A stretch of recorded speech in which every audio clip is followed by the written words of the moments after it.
The Xylothian Intelligence Collective had seen 1,000 worlds rise and fall. They had conquered species that wielded gravity itself as a weapon.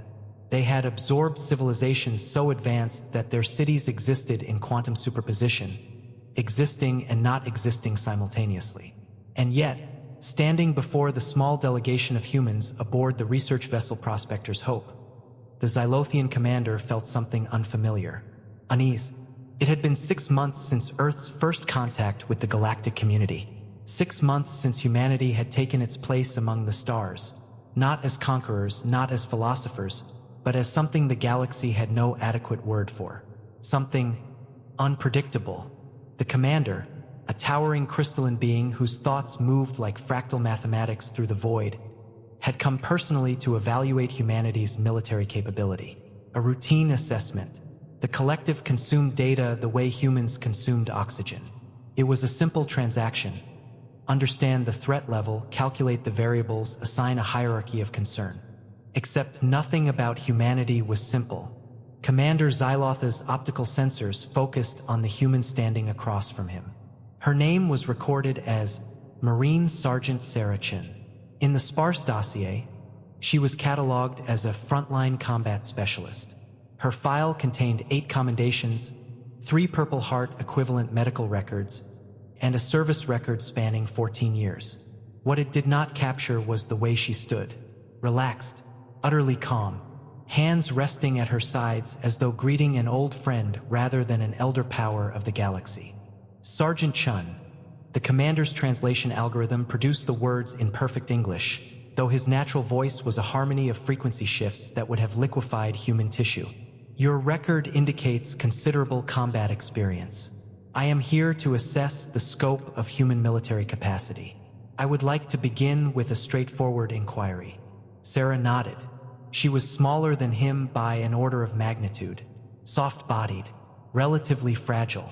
The Xylothians had classified humans as Category 7 on the threat assessment scale, above insects, below most planetary fauna. Not worth extensive consideration. Sure thing, Commander. I'll answer what I can. During your service, Xyloth continued, how many hostile combatants have you eliminated? It was a simple question, one that any species military would answer with pride. The number would be recorded, analyzed, plotted against human military doctrine. The commander had calculated 17 possible response ranges. The data would fit neatly into the larger framework of human threat assessment. Sarah's expression didn't change, but something shifted in the air around her. Presence. A weight that hadn't been there before. That depends, she said quietly. Are we talking about this year, or just this planet? The commander's optical array flickered, a micro-expression in Xylothian body language equivalent to a sharp intake of breath. This year, or this planet. The phrasing implied, no, it was impossible. Humans had only been off-world for less than a year. The suggestion that a single human marine could be responsible for casualties numbering in such magnitudes that disambiguation became necessary. It was absurd, and yet the commander found himself unable to dismiss it. Explain, he said flatly. Sarah tilted her head, a motion so casual, so devastatingly human, that it somehow made the moment more unsettling than any aggressive posture could have. Well, she began, if you're asking about Earth, I was stationed in 3 different conflict zones. We don't keep civilian counts for obvious reasons, but total combatants? I'd estimate somewhere north of 800, maybe closer to 1,000 if you count the indirect engagements where I was calling in support. She paused. The silence stretched like a taut wire. Now, if you're asking about this past 6 months on Kepler 442b, helping the Meridian colony defend against the void locusts.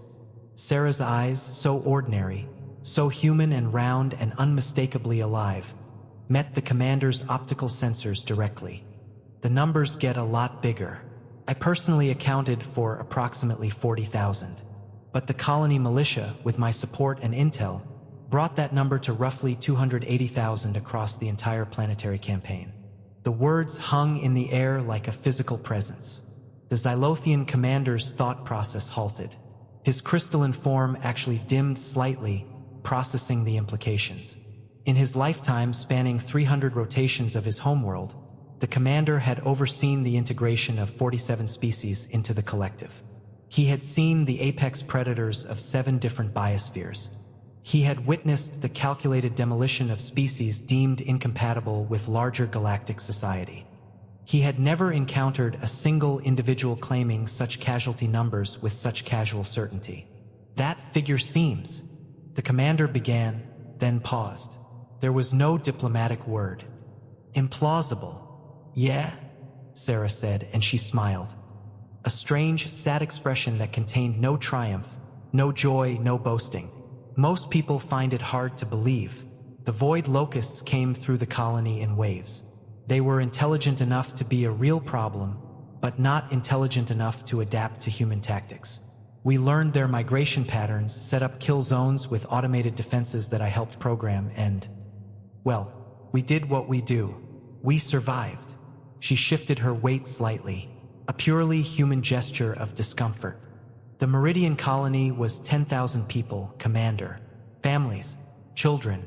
The locusts were going to consume them, not kill them, consume them alive systematically over the course of weeks. So yeah, I killed a lot of them. I'd do it again. The commander's data processors worked at acceleration, running cross-references, seeking anything that might rationalize this impossible narrative. What he discovered only deepened his unease. The records from Kepler 442b were open source, shared freely with all galactic allies. The colony's own data confirmed her numbers. Not only confirmed them, it elevated them. In the final offensive against the Locust's primary nest, Marine Sergeant Sarah Chen had volunteered for a solo infiltration mission. She had detonated a charges array in an underground chamber housing the colony's breeding caste. The resulting biological cascade had eliminated nearly 80,000 locusts in a single action. By any rational assessment, it was suicide. The probability of her survival had been calculated at less than 3% by the colony's own computer systems. And yet she stood before him, entirely intact, speaking about it as though she'd simply taken out the trash. The colony sent me in, Sarah continued, unbidden, because they asked. They explained what needed to happen, what the risks were, and they asked if anyone was willing. I said I would go. You volunteered, the commander said. It was not a question. Of course I did. Did you think I drew the short straw? Sarah's expression softened further. Commander, those people were going to die. Not just die, they were going to be consumed slowly, piece by piece, while fully conscious. Their children would watch it happen. I've seen what biological horror does to survivors. I've held soldiers who couldn't unsee the things they'd witnessed. If there was any possibility, even a small one, that I could prevent that, you don't ask permission. You go. The commander processed this data alongside 47 years of military observations across 1,000 different species. In his experience, self-sacrifice was rare. Most beings performed survival calculations first, duty second. It was the natural order. Natural selection had built it into the code of every thinking species he'd encountered. Except humans. Humans, he was discovering, calculated differently. You risked your life knowing you would likely die, the commander stated. Yes, Sarah said simply. For beings not of your species. For beings that needed help. The commander's optical array rotated through the full spectrum. In his native language, it was a gesture of profound cognitive disruption. This is illogical, he said finally. Sarah smiled again, and this time there was something in it that was almost warm. Resigned, perhaps, but warm. Most people say that, she replied. The commander left the meeting shortly after, returning to his vessel in orbit. He said nothing more about military assessments or threat levels. He filed no reports with the collective. Instead, he did something unprecedented. He requested access to human cultural archives. Over the following weeks, he consumed them, not with the clinical efficiency of Xylothian data absorption, but slowly, deliberately, allowing for processing time between samples. He watched human soldiers cry for comrades they'd lost. He observed humans risking their own safety for strangers. He studied the concept of sacrifice across every human culture and epoch. A Xylothian does not experience awe, scientifically speaking. Their form of consciousness is distributed across their crystalline matrix in ways that don't align with emotional response. And yet, the commander found his thought processes slowing, his data absorption rate declining, his attention becoming focused in ways that the collective would classify as inefficient. It was a feeling not unlike what humans called wonder.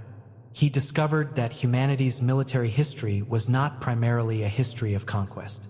It was a history of protection. Humans had waged wars not to acquire resources, but to prevent the subjugation of other humans. They had sacrificed in numbers that seemed statistically impossible, willingly accepting death on massive scales to defend abstract concepts like freedom and dignity. Most remarkably, they had begun only recently to extend this principle beyond their own species. The Meridian Colony Rescue Operation had cost 17 human lives. 17. For 10,000 alien colonists they'd known for barely 6 months. The Xylothian Collective had never lost a single soldier defending an allied species. It was economically unsound, inefficient, against all protocols. And yet the humans did it without hesitation. The commander reviewed Marine Sergeant Sarah Chen's service record once more. He noted the commendations, yes, but he also noted what was not in the official file. The medic Chen had trained, going above and beyond her combat role, teaching field medicine to local militia. The communication systems she'd jury-rigged to help the colony coordinate defenses. The psychological counseling she'd provided to traumatized civilian survivors. She had not come as a soldier. She had come as something more complicated. She had come as a witness to another species suffering, and something in the human makeup had compelled her to respond. The commander made a decision that would ripple through galactic politics for years to come. He sent an official recommendation to the Xylothian Intelligence Collective: human threat level be reclassified from Category 7 to Category 2. Not because of their military prowess. The collective could have obliterated every human on Earth with relative ease, if such a thing ever became necessary. The reclassification came for a different reason entirely. The Xylothian Collective existed to preserve and expand itself. It calculated, optimized, and processed with mathematical precision. But humanity did something the collective had lost somewhere in the 4 billion rotations of its existence. Humans chose to suffer for strangers. Humans looked at impossible odds and signed up anyway. Humans, so fragile, so short-lived, so bound by biological limitations that any advanced species could overcome with trivial effort, had somehow developed something the collective recognized in their archives as the willingness to be broken rather than bend. It was not a military advantage. It was something far more significant. It was a moral architecture. When the commander finally returned to the prospector's hope for departure, he requested one final conversation with Marine Sergeant Sarah Chen. She met him in the observation deck, where the stars stretched endlessly in all directions. Two beings, fundamentally incompatible in every biological way, standing together at the edge of the void. "Your recommendation," Sarah said quietly. "The upgraded classification." "Thank you." "You misunderstand," the commander replied, his harmonic voice filling the chamber. "I have not reclassified humanity as a greater threat to the collective's dominance. I have reclassified you as a species whose values supersede our own. Humanity will be treated not as subjects for integration, but as potential partners, equals." Sarah's eyes widened slightly, the only tell of her emotion. "Why?" she asked. The commander's optical sensors focused on the distant Earth, a blue marble hanging in the cosmic dark. "Because," he said slowly, "a species that will break itself to save a stranger is a species the galaxy needs. You will teach us, I think, if we are wise enough to listen." Sarah nodded once, and the commander saw something in her expression that transcended biological difference. It was the simple recognition of respect, of being truly seen, not as a threat or a specimen, but as a being worthy of consideration.